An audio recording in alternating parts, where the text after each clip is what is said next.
Welcome to the Garage Gym Athlete Podcast, where we talk about fitness, health, and anything to help you become the most optimal human beings. Let's dive into it.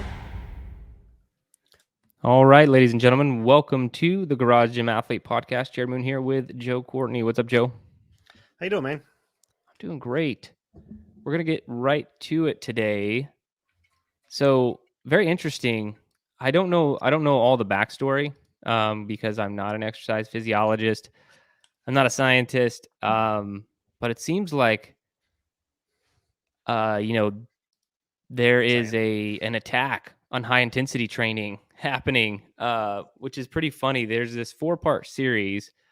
And to be honest, I am not even going to try and say this guy's last name. Okay, I'll try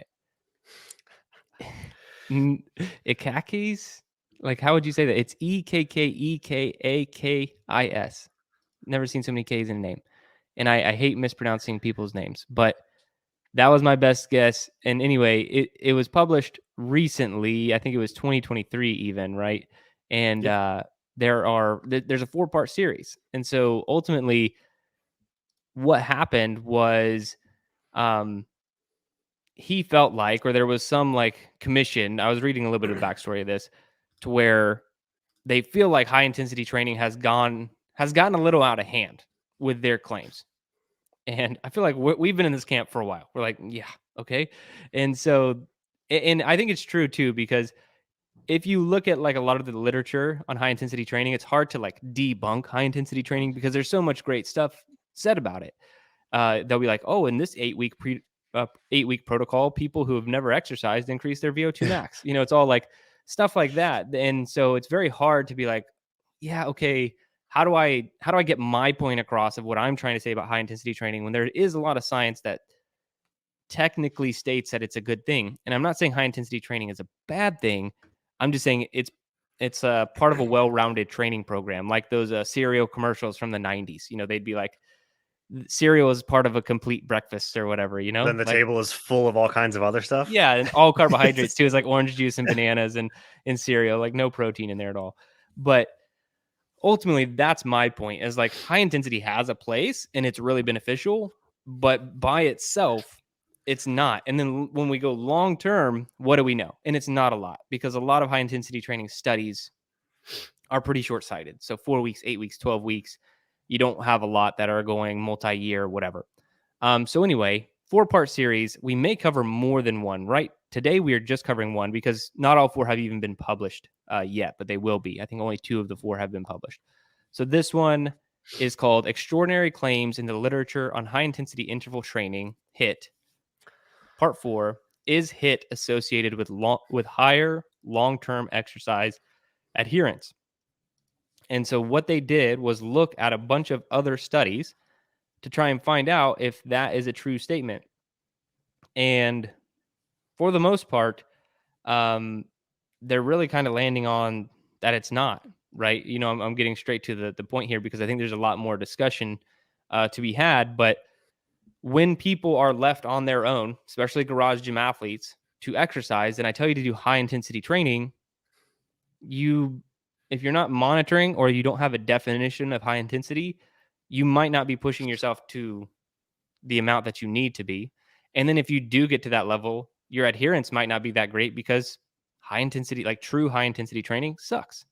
And so they thought that because the theory behind it is, hey, it's short. You can just do these like really quick high intensity bouts. It's just as beneficial, if not more beneficial, than running for an hour. So just do that. It solves all problems, because honestly, exercise physiologists, science are looking at this because we're in a bad way right now. Let's just say as a world, the world is getting more unhealthy, fatter, sicker, all these things, and it's not good. And so everyone's running around in circles trying to find out, like, okay, what is the secret exercise sauce that's going to do it? What's going to solve all of our problems? And there isn't one. The fact of the matter is that you just have to try hard. You have to do all the things that nobody wants to do, and you're going to have to do it for long periods of time. The super unsexy truth, right? So anyway, they're looking at this and they're just trying to determine, can I run and that be okay? Can I do high intensity and that be okay? And ultimately they're saying they're probably both just as beneficial. But I have a lot more that I want to go over. But Joe, what'd you think about this study or pull out from it, or this Yeah, paper? I'm gonna be interested to see more about the paper because it was kind of just like you said, that these researchers somehow, for some reason, were motivated to be like, you know what, this high intensity is just getting a little bit too big for its britches. We need to knock it down a peg or two because that's all people are doing or saying, and it's not as cracked up to be as everybody's is treating. It's not the one end all be all stop shop for either conditioning, exercise, whatever. So it's kind of a cool and interesting approach that they aim to debunk it. You don't really see that as much in studies, and sometimes it's not a good thing if you're already aiming to get a certain result out of it. But I'd be interested to see what the rest of them have to say. But this one, I mean, just it's just looking at adherence. Their claim, this is I think the fourth section of the proposed paper later on, um, is that you're gonna if you start off working out, if you have one person starting with steady state conditioning and another person just do high intense interval work, then the high intense person is going to stick with it, adhere to that for much longer than the other person. And they looked at it; it had to be all the studies had to be at least a year long, and basically they found that it didn't. One didn't. One wasn't better than the other. High intensity didn't beat out the other. What they found was that in the short term, high intensity was great. And just like a lot of studies, in the short term, especially for unexperienced people, they're going to have great progress. But in the long term, they found that they weren't able to keep up with the high intensity. I don't know if there's burnout, but they just didn't keep up with it, or if they kept doing the work, their intensity slowed down. So Right. they were doing the work, but they were more so going through the motions. So they weren't exactly doing high intensity intervals. They were just doing intervals. So that's the interesting part. So it's more of, I guess, where's your heart at?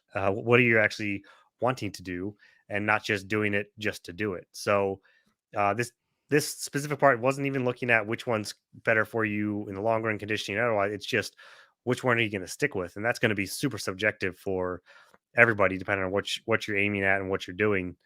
So yeah, that was the very limited, I guess, limited takeaway. But I think this opens to a lot of other things to possibly talk about. Yeah, and I think that's the trap of high intensity interval training, energy system training, any kind of interval training is that typically, since the intensity is higher, the duration is lower, and that's awesome, right? So we can just go hard and then we can rest, recover, and then go hard again. For some people, that's great. But the trap is if you don't exercise at the proper intensity, not only are you, yeah, I mean, you're almost wasting your time because I mean, all exercise is good or beneficial in some way, shape, or form. But if my choices were uh, 1 minute on, 2 minutes off for intervals, and I was going to do that for 10 to 15 minutes, and I'm going really hard on the 1 minutes. Okay, and so that's the workout for the day. And I'm done in 15 minutes, or a 30-minute run at like a moderate intensity steady state. Well, moderate steady state is pretty cut and dry, right? So like you know what you're doing. You're going to get a lot of benefit from that. And if you don't bring the proper get your heart rate to the proper, line or the proper intensity in those 1 minute intervals, you're basically doing like a zone 2 effort in the 1 minute where you should be at zone 4. You are literally wasting your time. It's such a less effective exercise. And I think that happens to a lot of people and can happen to a lot of garage gym athletes. So that's why I want to bring it up, because it could happen to you in our training when we're prescribing energy system training. Now, we always try to tell you like where you should be, either RPE, like rate of perceived exertion or effort, or we try to tell you which heart rate zone that you should be in. So you have those parameters to look at. But if you are trying to do high intensity interval training or interval training and you're not bringing the proper intensity, it's just a waste of your time. You would be way better off just doing steady state. And I think that that's a big problem with just trying to rely on hit training when you're training by yourself if you don't have something else to like cross check your intensity level. Yeah, hit is much more marketable because it does have a sexy appeal. It does have, a certain flair to it. Whether it's the intensity side of it, you see the videos of the classes with the really hyped up instructor in the front or the crazy music. They even have like rave type settings for certain ones of these. CrossFit classes are always popular in that regard. But then there's not really much of like even Peloton. Peloton is a bike, and typically when you're doing stuff on the bike, it's much longer duration. But all of their um, like commercials and marketing stuff are typically geared toward the interval side of what they have. And I bet you that's only a fraction of what you even do on Peloton and a bike, just because that's just the way to market it. But if you're not actually hitting those things correctly, then you're spinning your wheels. You're not it's just not getting what you should. And if where a lot of the I feel like the more intense certain exercises, certain things are, the more experience you need to be to fulfill that, because you either need Yes. to know that know that line where you need to go, actually be able to push yourself to go there, and not just be like, oh, this is hard, I'm working hard, but actually like really go there. And then also just have the experience and I guess muscular fortitude to be able to do that as well. Yeah, and that's what part of what I was saying when I was talking about base training in the fat loss, fast versus fat burning podcast is like if you don't widen your base, you can't even properly play the right game. And that's like very true of glycolytic intervals. If you have no strength base and no aerobic base, and then someone is introducing you to glycolytic intervals, um, again, I'm not saying it's not beneficial at all because all forms of exercise have some benefit. Moving your body is going to have some benefit, but you're not actually benefiting from a glycolytic interval how you should be because you don't even have the strength to play the game that athletes are playing. Like our garage gym athletes. I'm not talking about professional athletes or anything like that. So you have to have the strength, you have to have the base to properly execute an energy system training. And I think one of the big takeaways for me and just looking at this is I don't. It's not saying that one is better than the other. Okay, it's saying that they are most likely equally effective. So do what you enjoy. That's a first takeaway. Is do what you enjoy. You don't have to do things that you hate. But I would put a caveat to that just because of how we program and what I believe. Like, do follow well balanced training though. Like, I want some high intensity in my training. I want some low intensity training. I want some moderate, long, slow distance stuff. Like, I want to see all of it where I'm very well rounded, and I think that you should. But it's just so interesting to see how all of these fads play out because honestly, high intensity it's been on like a 15 to 20 year like run right now, and it takes a long time for the science to come out. But we just recently saw this with intermittent fasting, right? So fasting blew up all these claims. Claims were like halfway in the science, halfway outside of the science. Um, and ultimately we landed on, oh, okay, caloric restriction, eating fewer calories than necessary is about the same as intermittent fasting. That we covered that study a while back. It's like not that one's necessarily better than the other, but they're actually kind of equally effective and for the same reasons. It's just because you're ultimately eating fewer calories. And that's kind of where I'm seeing high intensity training and versus like uh, you know, steady state cardio landing too is like high intensity got all this popularity.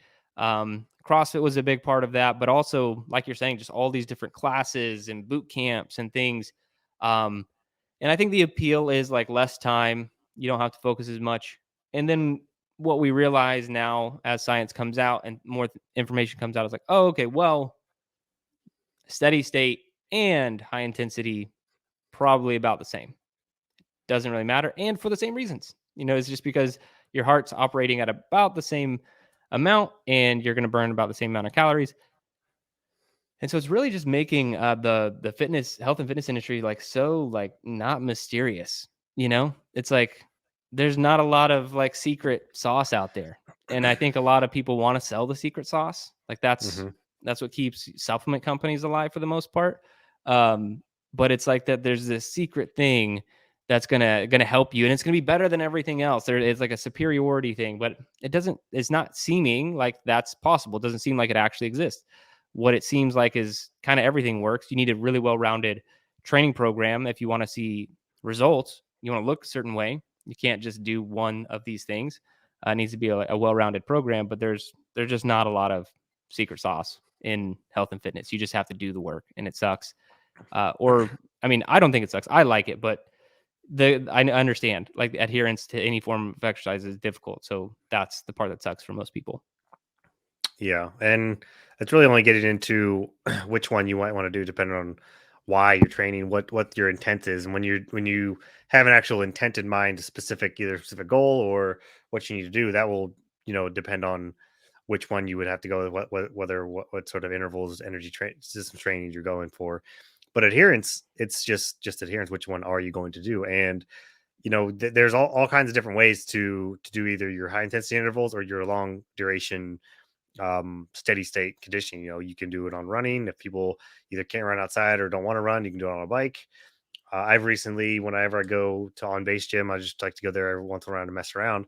I like doing zone 2 on a stair stepper because it's different, because I don't really have one, and it's just I just like it. So if you can find certain ways to do those certain conditionings, then you'll adhere to it better. And when it comes to intense intervals, maybe you don't have that sort of drive or push to do a 60-second sprint as fast as you can to build up to that, and then your 2 minutes of rest. Maybe you need to make those intervals a bit longer, but building up to the intensity. So instead of 1 minute, you do 3 minutes, so that you actually are by the end of that interval capping out at mid to high 80% of your heart rate, and then resting for a while so that you can hit that intensity again. So um, adjusting to how you're going to do your intense intervals or your steady state will help to adhere versus picking one and sticking with one because you heard intensity intervals are the way to go, or you heard steady state is the way to go. It's just whichever one you're going to do in the long run. And then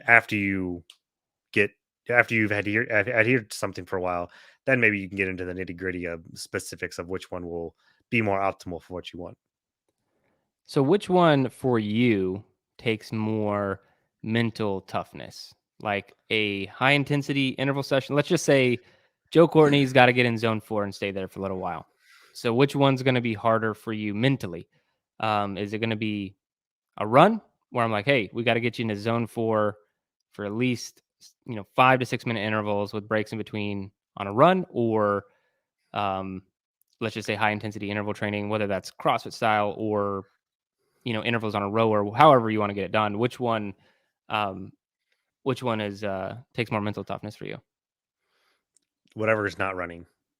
Okay. If it's for specifically zone 4, because recently I've been engineering intervals so that I am going to mid to high zone 4, because I know on a run, as I start running, I can go and get my heart rate up higher. It's a little bit easier to get your heart rate up higher on runs anyway, but I know I can get it up there, and I know if I can just push through, and on a run I can just do it on condition versus, and it's also something that I can just pretty much pick up and go.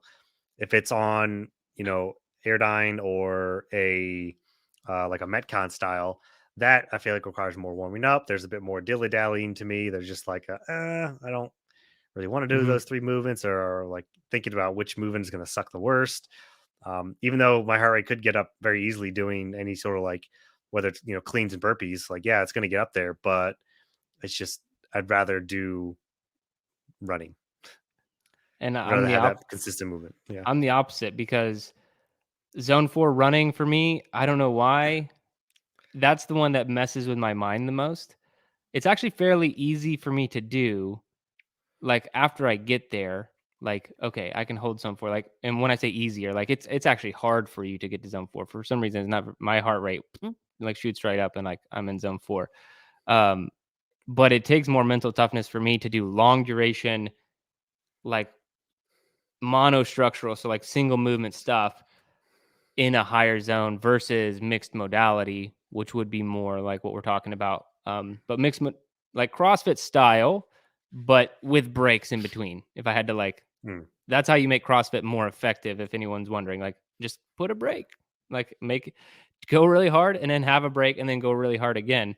That if they could just adopt that style of programming, I just feel like it'd be so much better. But anyway, that's actually easier for me. It's easier for me to get in zone 4, and I think it's because I'm more task oriented. Because I'm like, oh, I got to just like pick this weight up or like shoot this ball to the wall 100 times, like whatever. Like I'm more like, I'm not paying attention to my heart rate. So I'm just like, okay, I'll do the task. But then if I look, I'm like, holy crap, my heart rate's at 180. And I didn't even realize that like it's there when I'm doing like a task. So it's much harder for me to do in running. So I was curious because when I first saw the study, I was like, man, adherence for me, if all you said I could do was like steady state, that would be harder for me to adhere to than like high intensity interval training. And so I know everyone's built a little bit differently. So I was just interested to see where you were at on that. I definitely doing only steady state would get boring.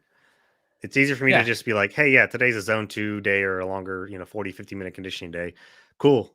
But if I'm doing it all the time, it's like, man, this is boring. And I could see why people would not adhere to it. Yeah.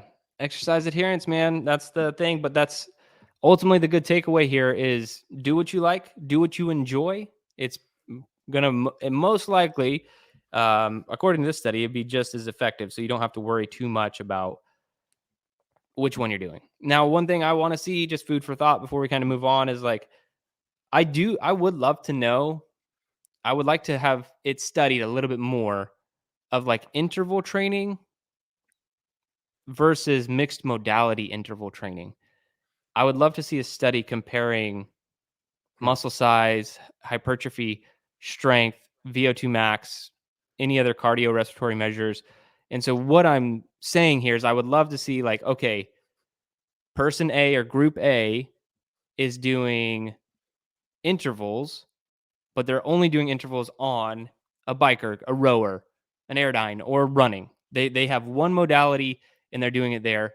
And let's say it's 3 minutes on, 3 minutes off, just quick example, versus mixed modality, which would be okay, they're doing kettlebell swings, they're doing double unders, more CrossFit style. I would like to see those two versus each other, keeping roughly the intervals and rests the same, but the modality is different.